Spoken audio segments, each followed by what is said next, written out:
channel Ngulik Horor.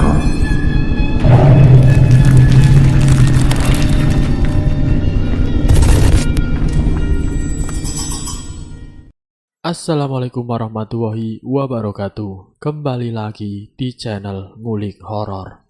Channel ini menceritakan tentang kisah-kisah misteri. Kali ini saya akan membawakan kisah misteri yang ditulis oleh @penulismalam94. Kalian juga dapat mengunjungi tweet beliau langsung ya. Nanti link saya akan sediakan di kolom deskripsinya. Oh ya, di dalam cerita ini nama dan tempatnya disamarkan semua ya, untuk menjaga privasi pihak yang terlibat di dalamnya. Yuk, daripada kita lama-lama, langsung saja kita simak ceritanya. Bismillahirrahmanirrahim. Kali ini saya akan membawakan kisah misteri yang berjudul Diasuh oleh Pocong. Sebut saja namanya Lastri. Mengingat kembali kejadian ketika ia duduk di sekolah dasar. Ia memiliki teman wanita yang menurutnya sangat aneh saat itu. Ia tidak mengerti seharusnya anak berkebutuhan khusus perlu bersekolah di SLB, tetapi tidak bagi Rati. Rati adalah anak yang selalu terlihat murung dan tidak bisa berbicara jelas, selalu menjadi anak rundungan di sekolahnya. Kakak kelas maupun teman sekelasnya selalu menjauhinya, tidak hanya karena perilaku Rati yang aneh, tetapi Rati juga memiliki penyakit. Mohon maaf, penyakitnya adalah teleran. Setiap harinya pasti Rati mengeluarkan cairan kuning kehitaman yang teramat sangat bau dari telinganya. Itu membuat enggan teman-temannya menemaninya. Karena rasa iba, Lastri sering menahan rasa bau dan jijik, hanya sekedar untuk menemani Rati bermain saat jam istirahat sekolah. Lastri yang terbiasa dekat dengan Rati, kini ia sering pulang bersama Rati dan bermain di rumah Rati. Perlahan rasa jijik itu hilang digantikan rasa iba dan kasih sayang seorang sahabat. Lambat laun Lastri mulai mengajak teman-temannya yang lain untuk juga bermain bersama Rati. Di umur yang belia itu Lastri sudah menunjukkan rasa kemanusiaan kepada sesama. Hasil baiknya perlahan Rati sudah mulai diterima di lingkungan sekolah. Singkat cerita, ketika lulus SD keadaan Rati semakin memburuk. Seiring bertambahnya usia, Rati menjadi sering sakit-sakitan. Kondisi fisiknya seperti melemah dan secara mental pun seperti semakin terganggu. Ia suka berbicara sendiri dengan suara yang jelas. Padahal selama di sekolah ia berbicara pun susah. Ia pun suka bermain dan berkomunikasi dengan sesuatu yang tidak terlihat mata manusia. Tak jarang ia sering marah meronta-ronta, matanya menjadi putih. Orang sekitar menyebutnya Rati sering kejang-kejang.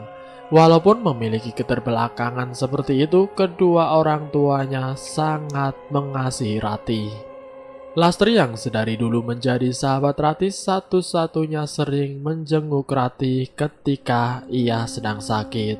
Kepedulian itu masih ada di diri Lastri. Bagaimanapun ia merasa Rati adalah orang yang perlu perhatian lebih dan bukan untuk dijauhi. Bagaimanapun keadaan baik fisik maupun mentalnya.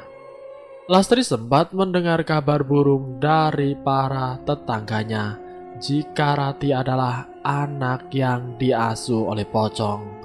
Sampai kabar tidak sedap itu pun ia tanyakan kepada ibunya. Ia merasa tidak terima jika sahabatnya itu diceritakan yang tidak-tidak. Lantas ibunya pun bercerita kala itu Rati yang baru saja beberapa hari lahir ditemukan oleh ibunya seperti diajak bermain oleh sesosok pocong. pocong itu terlihat jelas dan agak lama menemani bayi Rati. Sekejap ibu Rati ini pingsan.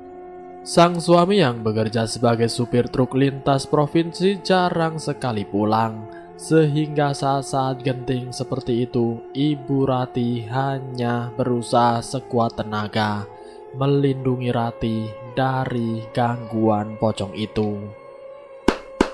Bu Ginem, Bu, tolong Bu, Rati badannya panas. Sudah 3 hari ini Rati badannya panas, Bu. Ibu Ginem adalah ibunya Lastri. Bu Ginem yang merasa iba karena melihat Ibu Manisem, ibunya Rati yang panik, segera menyuruh suaminya untuk mengantar Ibu Ginem ke mantri terdekat. Dengan mengendarai sepeda motor tua milik ayah Lastri, Rati kecil yang berada di gendongan Ibu Manisem tidak henti-hentinya menangis. Bu Manisem, maaf ya, motornya hanya bisa pelan-pelan nih. Motor saya berasa berat, Bu, ujar ayah Lastri. Tidak apa-apa, Pak. Saya berterima kasih sekali. Malam-malam begini masih merepotkan meminta diantar ke mantri, ujar Bu Manisem. Tidak apa, Bu. Namanya kita bertetangga. Harus saling membantu, Bu, timpal ayah Lastri. Sesampainya di mantri, sang mantri pun segera memberi obat penurun panas. Setelah diperiksa, syukurlah itu bukan step atau kejang-kejang. Kemudian diperiksa secara keseluruhan, tidak ada yang salah pada diri Rati. Besok harinya wajah kecil Rati terlihat agak pucat membiru. Tetapi kala itu Rati masih bernafas dan bergerak. Hanya saja tubuh mungil Rati dingin mungkin persis seperti mayat hidup. Kemudian Ibu Manisem kembali datang ke rumah Ibu Ginem untuk menanyakan apakah hal itu adalah wajar. Maklum Ibu Manisem ini baru memiliki 1 anak, yaitu Rati. Sedangkan Ibu Ginem sudah melahirkan kakak Lastri dan Lastri yang terlebih dulu lahir dari Lastri, mungkin hanya selisih bulan. Digendong dan dipegangnya Rati dalam pangkuan Ibu Ginem. Ibu Ginem merasa ada hal yang aneh dari bayi Rati. Kedua anaknya tidak seperti ini keadaannya. Coba Bu, dijemur dulu bayinya, biar kena matahari pagi. Sekarang pas lagi bagus nih, mudah-mudahan tidak apa-apa, Bu. Ibu Ginem mencoba menenangkan Ibu Manisem dan memberikan saran. Ibu Manisem mencoba mengikuti saran dari Ibu Rati. Selang 1 jam berlalu, Rati kecil dibawa ke dalam rumah. Tidak ada perubahan. Wajah bayi yang seharusnya lucu itu masih pucat, tubuhnya pun tetap dingin. Saat mengunjungi mantri kedua kalinya, Ibu Manisem heran saat si mantri berkata jika anaknya Rati baik-baik saja. Singkat cerita, seiring berjalannya waktu, Rati kecil ini jarang sekali berekspresi, tidak menangis, tidak pula tertawa-tawa kecil seperti bayi pada umumnya. Keanehan lain muncul ketika Rati yang mulai belajar berjalan tiba-tiba keluar cairan kuning kehitaman dari telinga Rati. Entah beberapa kali Ibu Manisem membawa Rati berobat dari satu mantri ke mantri yang lain. Rati masih saja mengeluarkan cairan itu dari telinganya. Mulutnya pun susah untuk berbicara, padahal seharusnya ia sudah bisa lancar berbicara.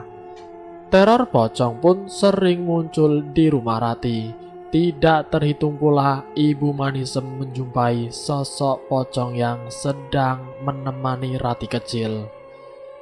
Rati seperti sangat ceria ketika sosok pocong itu muncul. Dan ketika Ibu Manisem mengusir pocong itu dengan doa-doa yang ia bisa, Rati seakan tidak terima sosok mengerikan itu pergi.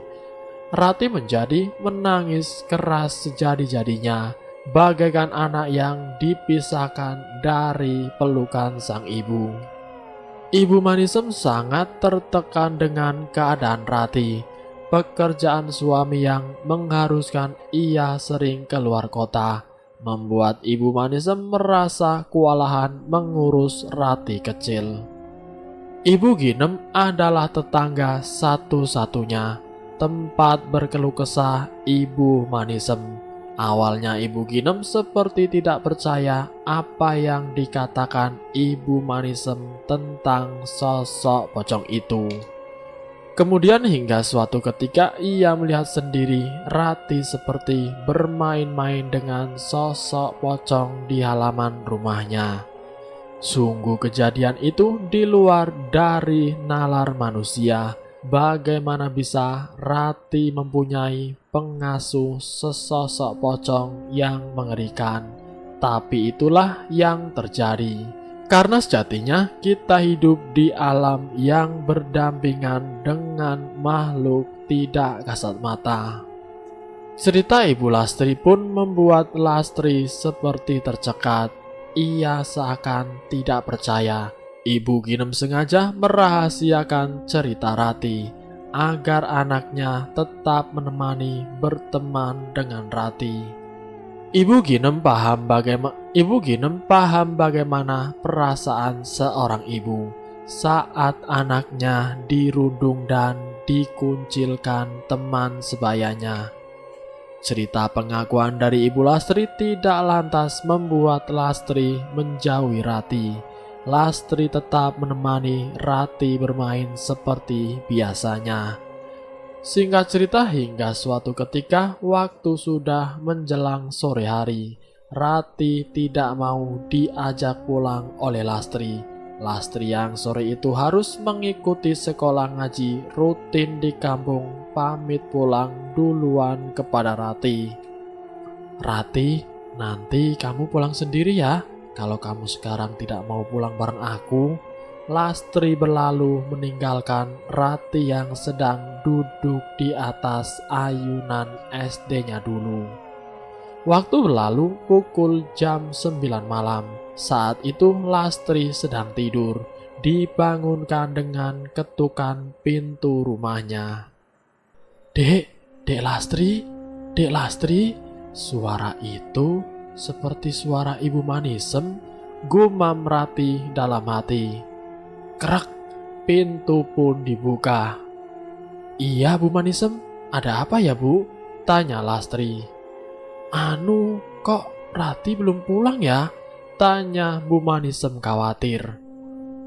Lastri kemudian menjelaskan jika terakhir kali ia berpisah dengan Rati di halaman sekolah dasar.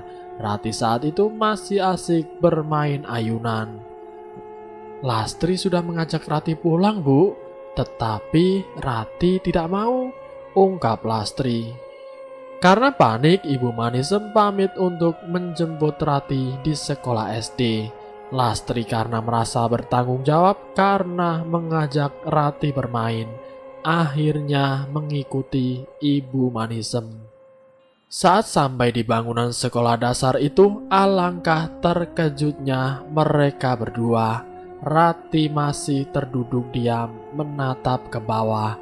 Di sebelahnya ada sebuah ayunan yang bergoyang-goyang sendiri, seperti ada yang memainkan.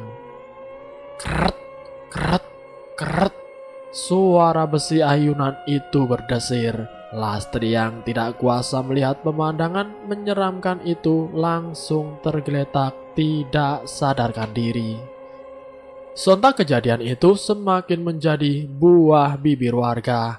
Rati dan Ibu Manisem seperti enggan keluar dari rumahnya. Lalu Ibu Ginem dan Lastri mencoba membujuk mereka agar kembali beraktivitas seperti biasa. Karena rasa malu bercampur dengan rasa frustasi karena sang anak tidak kunjung membaik, Ibu Manisem tetap mengurung diri di rumah bersama anaknya. Sesekali yang terlihat adalah suaminya Ibu Manisem yang pulang bekerja. Di akhir cerita, Rati menutup usia di umur yang ke-17 tahun. Saat itu Lastri sudah pindah ke kota untuk melanjutkan sekolah SMA. Malang bagi Rati. Ia belum sempat merasakan kebahagiaan di dunia ini, harus menutup usia di umur yang masih sangat muda. Sampai saat ini, Lastri selalu mengingat almarhum sahabatnya Rati. Ia menyesal karena tidak ada di sisi Rati saat Rati menjelang ajal. Doa lirih yang terpanjat dari bibirnya, "Semoga tenang sahabatku, bahagiamu bukan di dunia ini, bahagiamu ada di surga nanti." Sudah tidak ada lagi rasa sakitmu, tidak ada lagi rasa kesepianmu, tidak ada lagi yang menakutimu, tidak ada lagi yang merundungimu sahabat. Tenanglah di surga, doaku selalu menyertaimu sahabat. Amin ya robbal alamin. Dan selesai. Itulah kisah misteri yang berjudul Diasuh oleh Pocong. Semoga kita bisa mendapatkan hikmah dari cerita ini. Semoga pula kita selalu tetap dalam lindungan Allah Subhanahu wa Ta'ala. Ambil sisi positifnya dan buang jauh-jauh sisi negatifnya. Terima kasih sudah mampir di channel kami.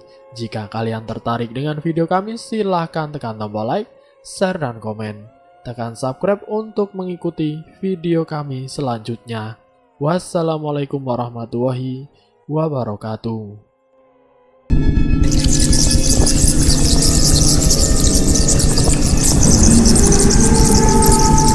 Selamat datang di channel Ngulik Horor.